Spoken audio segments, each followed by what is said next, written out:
தெறிக்கவிடும் காரம் நிறம் சுவையை தருகிறது. ஆச்சி மிளகாய் தூள் தெறிக்கவிடும் காரம் நிறம் சுவை. மூத்த பத்திரிகையாளர் திரு துரைகருணா இணைந்திருக்கிறார். சார் வணக்கம். வணக்கம். ஜெயலலிதா 1999 செய்தது வரலாற்று பிழை என்று விமர்சனம் செஞ்சு பேசியிருக்காரு அதிமுகவின் திரு கடம்பூர் ராஜு. அந்த காலகட்டத்தில் என்ன நடந்தது? இந்த 2026 சட்டப்பேரவை தேர்தல் வரும் வரையில இது மாதிரி நிறைய வரலாற்று பிழைகள் வரும் அப்படின்னு தான் பாக்குறோம்.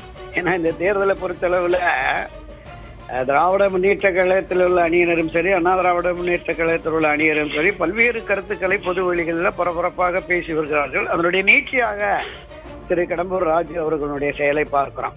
மரியாதைக்குரிய மறைந்த முன்னாள் முதலமைச்சர் செல்வி ஜெயலலிதா அவர்கள் பாரதிய ஜனதா கட்சி மீண்டும் ஆட்சிக்கு வருவதற்காக 98 ஒரு வலுவான கூட்டணியை கட்டமைத்து ஒரு மகத்தான வெற்றியை பெற்றார்கள்.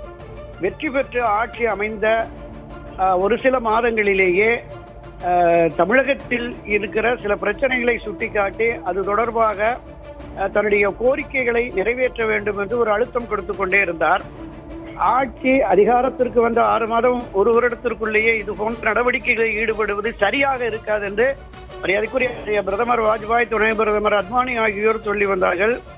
தொடர்ந்து தன்னுடைய கோரிக்கைகள் ஏற்கப்படாத சூழலில் அதே தினம் திரு சுப்பிரமணியம் சுவாமி புகுந்து சோனியா காந்தியுடன் பேசி பாஜக ஆட்சியை கவிழ்த்து விட்டால் துணை பிரதமராக மரியாதைக்குரிய செல்வி ஜெயலலிதாவை கொண்டு வந்து விடலாம் என்று பேசி அதற்கு இவரும் உடன்பட்டு அங்கே இந்த ஆட்சியை 13 மாதங்களில் கவிழ்க்க வேண்டிய ஒரு சூழல் உருவானது. அப்பவே அது பொதுவெளிகளில் ஒரு கடுமையான விமர்சனத்தை அது எழுப்பியது உண்மைதான். இப்போது இந்த கருத்தை எடுத்து கடம்பூர் ராஜு பேசுவதற்கு எதுவுமே இல்லை.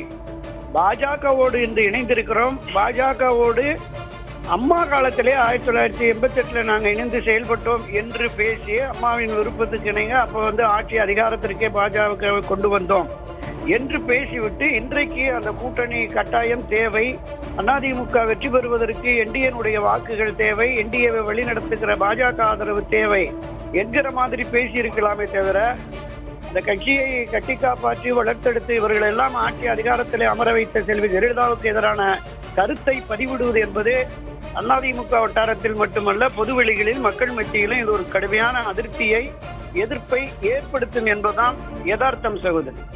நன்றி திரு துரைகருணா இணைப்பில் வந்தமைக்கு. தெறிக்கவிடும் காரம் நிறம் சுவையை தருகிறது. ஆச்சி மிளகாய் தூள் தெறிக்கவிடும் காரம் நிறம் சுவை.